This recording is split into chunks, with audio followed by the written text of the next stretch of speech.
নমস্কার বন্ধুরা, সোমা পাত্র অফিসিয়াল ব্লগে আপনাদের সকলকে স্বাগত জানাই। আশা করি আপনারা সবাই খুব ভালো আছেন। আর সরস্বতী পুজো, তাই সকলকে জানাই সরস্বতী পুজোর অনেক অনেক শুভেচ্ছা, ভালোবাসা এবং শুভকামনা। সকাল সকাল বাড়ির পুজো সেরে দিয়ে আর চলে গেলাম আমার খুবই এক পরিচিতের বাড়িতে। পরিচিত বলতে একেবারে যেন আমার নিজেরই বাড়ি, কোনো রক্তের সম্পর্ক না থাকলেও যে এতটা কাছের কেউ হয় সেটা সত্যি এই মানুষগুলোকে না দেখলে বুঝতে পারতাম না। তাই ওখানে চলে গেলাম, যে তারপরে যেহেতু দেখছি তখনকে পুজো শুরু হয়ে গেছে। আমাকে সবাই বলছে তুই এতটা দেরি করে ফেললি, আয় আয় আয়, তোর জন্য কখন থেকে অপেক্ষা করছে। তারপরে দাঁড়িয়ে গেলাম পুষ্পাঞ্জলি দিতে, যেহেতু তখন অলরেডি পুজো শুরুই হয়ে গিয়েছিল, তাই পুষ্পাঞ্জলিটা আগে দিয়ে দিলাম। দেবী সর্বশুক্লা সরস্বতী সামে বসুত জিয়ায়ং বিনা পুস্তক ধারিণী এস সচন্দন বিল্লপত্র পুষ্পাঞ্জলি সমাধার লেখনী সহিত ওম ওং সর্দব্বে নমো।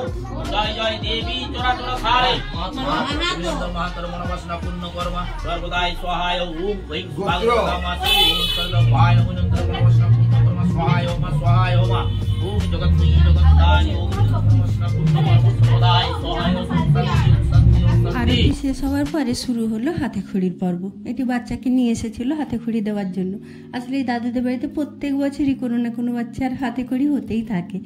আর বাচ্চাটির হাতে খড়ি দেখছি আর তাই নিজের কথা ভাবছি যে সময়গুলো কিভাবে পেরিয়ে যায়। আমার হাতে খড়িও এই দাদুদের বাড়িতেই হয়েছিল। আসলে আমরা যখন ছোটো ছিলাম তখন এই দাদুদের পাশের বাড়িতেই আমরা ভাড়া থাকতাম, কিন্তু আমরা ভাড়া থাকলেও আমাদেরকে এতটাই আপন করে নিয়েছিলেন, আমার মাকে, আমার পরিবারকে খুবই ভালোবাসতেন। আর সেই ভালোবাসাটা এখনও পর্যন্ত অটুট রয়েছে। আসলে রক্তের সম্পর্ক না থাকলেও ভালোবাসার সম্পর্ক যে কতটা গভীর হতে পারে সেটা এনাদেরকে না দেখলেও বোঝা যেত না। আসলে রক্তের সম্পর্ক তো অনেক সময় দূরে চলে যায়, কিন্তু এটা ঠিক যে ভালোবাসার সম্পর্ক কখনো দূরে যায় না। তাই বাচ্চাটা হাতে খড়ি দেখছি আর ভাবছি দিনগুলো কিভাবে পেরিয়ে যায়। আমার ভাইয়েরও হাতে খড়ি এখানেই হয়েছিল, এমনকি আমার ছেলের হাতে খড়িও এখানেই হয়েছে। আমার ছেলের বয়স এখন 20 বছর হয়ে গেল। তাই ভাবি যে দিন দেখতে দেখতে দিনগুলো কিভাবে পেরিয়ে যায়। তাই ঠাকুরমশাইও জিজ্ঞেস করছেন পরে যে আপনি ওনাদের কে হন। ওনাদের মানে আমার প্রতি এতটাই কেয়ারিং, এতটা ভালোবাসা দেখে উনি আর না জিজ্ঞেস করে থেকে উঠতে পারেনি। তাই আমি বললাম যে আমার কোনো রক্তের সম্পর্ক নেই, এটা আমার ভালোবাসার সম্পর্ক। তো উনিও শুনে খুব খুশি হলেন। চলুন, পুজোর মাঝখানে ভোগ এসে গেছে, সেগুলো এবারে আচার করে নিতে হবে। আসলে জগন্নাথ মন্দিরের ভোগ অর্ডার করে দেওয়া হয়েছিল, বাড়িতে আর রান্নার ব্যবস্থা করা হয়নি।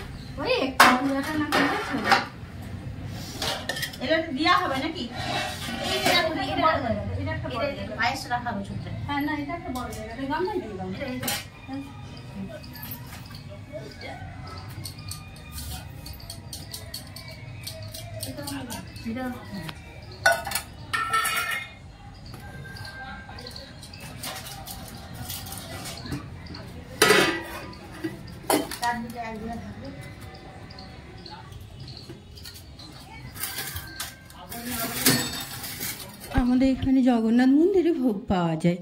আগে থেকে যদি বলে দেওয়া হয় সেক্ষেত্রে ওনারা ভোগ রেডি করে রাখেন, তো ভোগ কিনে নিয়ে আসা যায়। এরকম ছোটোখাটো যদি কোনো অনুষ্ঠান হয়, এমনকি বাচ্চার যদি অন্নপ্রাশনের জন্য বামুন বাড়ির যে ভাত দিতে হয় সেক্ষেত্রে, বা কোনো রকম পুজো পার্বণে বাড়িতে যদি রান্না করতে একটু অসুবিধা থাকে, তো সেক্ষেত্রে আমরা জগন্নাথ মন্দির থেকে ভোগাই নিয়ে নিই। আগে তো রান্না হতো, তখন ঠাকুমাও বেঁচে ছিল আর তারপরে পিসিরাও ছিল, তখন অনেকজন ছিল, তো হয়ে যেত। এখন আর কাকিমারা বাচ্চা কাচ্চা নিয়ে আর পেরে ওঠে না। আর পুজোর জোগাড় করা, রান্না করা, এতগুলো মানুষের অনেকজনই খায়, তো সেই জন্য এখন অর্ডারই করে দেওয়া হয়।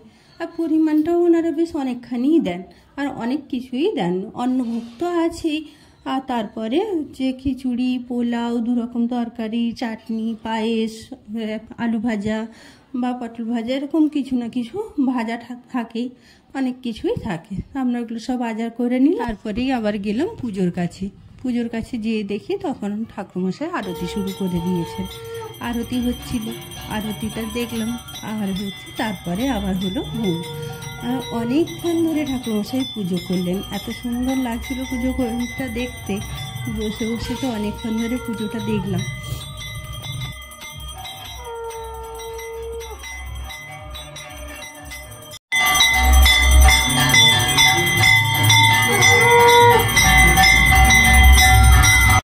আরতি কমপ্লিট করে ঠাকুরমশাই বসে গেলেন হোমের জোগাড় করতে। তাই দাদু বললেন তুইও বস, আর ওখানে ঠাকুরমশাই যেগুলো বেলপাতা ওগুলো লাগবে ওগুলো গুনে গুনে ঠাকুরমশাইকে রেডি করে দে। তাই বসে গেলাম। আর বাচ্চাদের ভিড়টাও কমে গিয়েছিল, ওরাও তো সব ঠাকুর দেখতে চলে গিয়েছিল পুষ্পাঞ্জলি দেওয়ার পরে। আর হোমটা তো দেখতে সকলেরই খুব ভালো লাগে। আমরা বাড়ির কয়েকজনই ছিলাম, বসে বসে হোমটা দেখলাম। তারপরে এই হোম শেষ হতে হতেই অনেকটা বেলা হয়ে গিয়েছিল। তারপরে এবারে বললাম যে না, এবারে খাওয়া দাওয়ার পর্ব শুরু করতে হবে। আর তাই আমরা সবাই ছাদের দিকেই চলে গেলাম সব খাবার দাবার নিয়ে। আগে বাচ্চাদের খাওয়া দাওয়া হলো, তারপরে এবারে বসলাম আমরা নিজেদের খাওয়া দাওয়া করতে। তো বাচ্চাদের খাওয়া দাওয়া হওয়ার পরে যখন নিজেরা খেতে বসেছি, অনেকটাই বেলা হয়ে গেছে, খিদেও পেয়ে গেছে খুব জোর। তাই খাওয়া দাওয়া শুরু করে দিলাম। যাই হোক, ভিডিওটা আপনাদের কেমন লাগলো অবশ্যই কমেন্ট করে জানাবেন। যদি ভালো লেগে থাকে তাহলে প্লিজ একটা লাইক করে আমার চ্যানেলটিকে সাবস্ক্রাইব করে আমার পাশে থাকবেন। আমি একেবারেই নতুন ক্রিয়েটার, তেমন একটাভাবে যে আমি ভিডিও করতে পারি তাও না। তো ভুল ত্রুটি আপনারা নিজ গুণে ক্ষমা করে দিয়ে আমার সাথে থাকবেন, আমার পাশে থাকবেন। দেখা হবে আবার পরের একটি কোনো ভিডিওতে। নমস্কার।